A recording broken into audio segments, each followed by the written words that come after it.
In 2005, Germany was the world's third largest economy, a manufacturing powerhouse that exported everything from luxury cars to precision machinery. The label "Made in Germany" was synonymous with quality, reliability, and engineering excellence. Today, Germany has fallen to fifth place globally. For the second consecutive year, Germany's economy has contracted, shrinking by 0.2% in 2024, making it the worst performing economy in the G7. While the United States grew 2.5% and even Japan managed 1.9% growth, Germany's economy moved in the opposite direction. What's happening? How could a country that invented the modern automobile, created aspirin, and perfected the art of manufacturing find itself struggling to keep pace with a rapidly changing world? The answer lies in a painful irony. The very model that made Germany an economic miracle in the post-war era has now become the anchor dragging it down. Germany's manufacturing-focused, export-oriented economy built on stability and incremental improvement is faltering in a world that demands agility, digital innovation, and bold transformation. If you want to understand the forces reshaping the global economy, subscribe to Capital Cartography for more deep dives into the economic challenges facing countries around the world. Germany, the setting of the fading sun. To understand Germany's current struggles, we need to go back to the post-World War II era. From the ruins of 1945 emerged the Wirtschaftswunder, or economic miracle.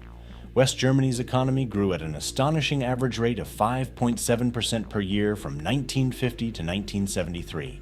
The foundations of this success were clear: high-quality manufacturing, a dual education system, strong labor relations, and an unwavering commitment to exports. By the 1980s, German engineering had become legendary. Then came reunification in 1990, a political triumph, but an economic challenge costing over 2 trillion euros. Yet by the early 2000s, Germany had overcome this shock and emerged as Europe's engine.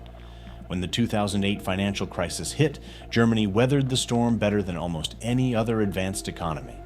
The German model seemed vindicated, but as we enter the mid-2020s, the attributes that brought stability and prosperity in the 20th century are becoming liabilities in the 21st.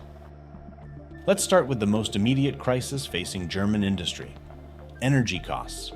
For decades, Germany enjoyed affordable energy thanks to cheap Russian natural gas. In 2022, the average German manufacturer paid 14.8 cents per kilowatt hour for electricity. Today, that figure has doubled to 29.5 cents.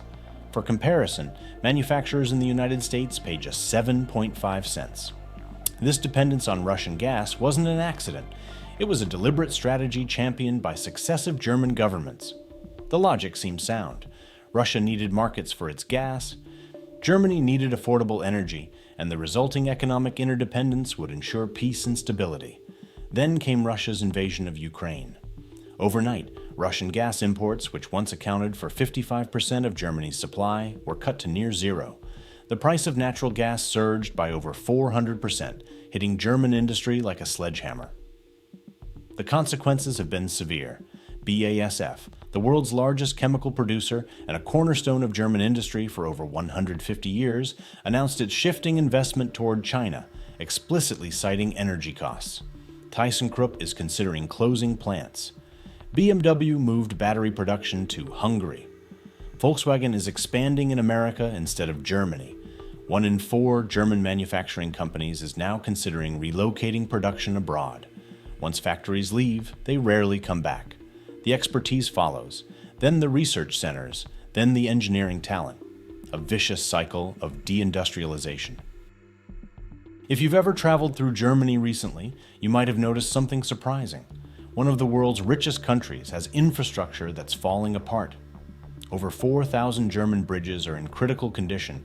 Nearly 60% of the rail network needs urgent renovation. The average German train in 2023 was delayed by 22 minutes compared to just 2 minutes in Switzerland.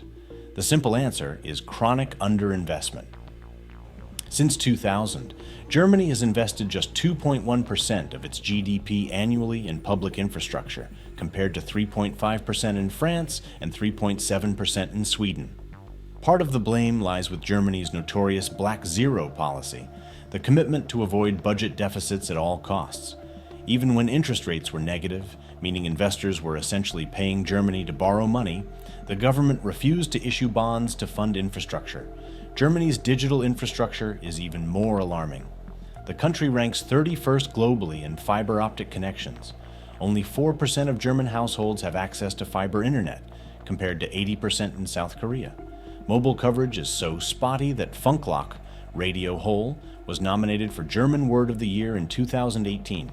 This digital backwardness extends to government and business. While Estonia established a fully digital government 20 years ago, Germans still fill out paper forms in triplicate. Have you experienced Germany's infamous bureaucracy or digital gaps? Share your story below. We want to hear about your encounters with German paperwork. Germany is getting old, really old. The country's median age is 47.8 years, the second highest in the world after Japan. The fertility rate stands at just 1.5 children per woman, well below the replacement rate of 2.1. By 2035, one-third of all Germans will be over 65. In 2022, Germany recorded a natural population decrease of 327,000 people. Without immigration, Germany would be losing nearly 1 million people every 3 years. The economic implications are severe. The country already has 1.8 million unfilled job vacancies. Hospitals can't find nurses. IT departments can't hire programmers. Construction projects stall for lack of workers. Nearly half of German companies report that labor shortages are limiting their production. Germany's pension system is especially vulnerable. It operates on a pay-as-you-go basis, meaning today's workers fund today's retirees. In 1960, there were 6 workers for every retiree. Today, that ratio is 2 to 1. By 2035, it will approach 1.5 to 1. The German government has attempted to address this crisis through immigration. In 2022, net immigration reached a record 1.1 million people. But immigration alone can't solve the problem. Germany would need to maintain this exceptional level every year for decades just to stabilize its population. Moreover, Germany has struggled with immigrant integration. The bureaucratic hurdles for recognizing foreign qualifications are enormous. As a result, doctors from Syria drive taxis while hospitals remain understaffed. What do you think? Can immigration solve Germany's demographic crisis, or is it too late? Let us know your thoughts in the comments below. Germany was once a powerhouse of innovation. This is the country that invented the automobile, the MP3 format, and the X-ray. German scientists have won 108 Nobel Prizes. But today, Germany is falling behind in the innovation race. Germany ranks just 8th globally in the 2023 Global Innovation Index, respectable but behind smaller countries like Switzerland and Singapore. In key future industries like artificial intelligence, quantum computing, and biotechnology, Germany is barely visible. There isn't a single German company among the world's top 20 tech firms by market value. Germany still spends heavily on research and development, about 3.1% of GDP, but the return on this investment is declining. German R&D increasingly focuses on incremental improvements to existing products rather than breakthrough innovations. The automotive industry is the perfect example. For decades, companies like Volkswagen, BMW, and Mercedes-Benz dominated global markets with superior combustion engines. But they were late to recognize the electric vehicle revolution. Today, they're playing catch-up to Tesla and Chinese manufacturers like BYD. What's behind this innovation deficit? One factor is Germany's risk-averse business culture. German companies excel at perfecting established technologies but struggle with disruptive innovation. The German saying, "Das haben wir schon immer so gemacht," that's how we've always done it, captures this mindset perfectly. This caution extends to financing. In 2022, German startups received just 10.6 billion euros in venture funding, less than a tenth of what American startups received.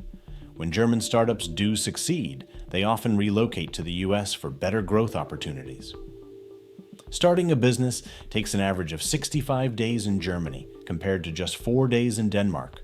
Only 2% of German university students plan to start a business after graduation, compared to 25% in the United States.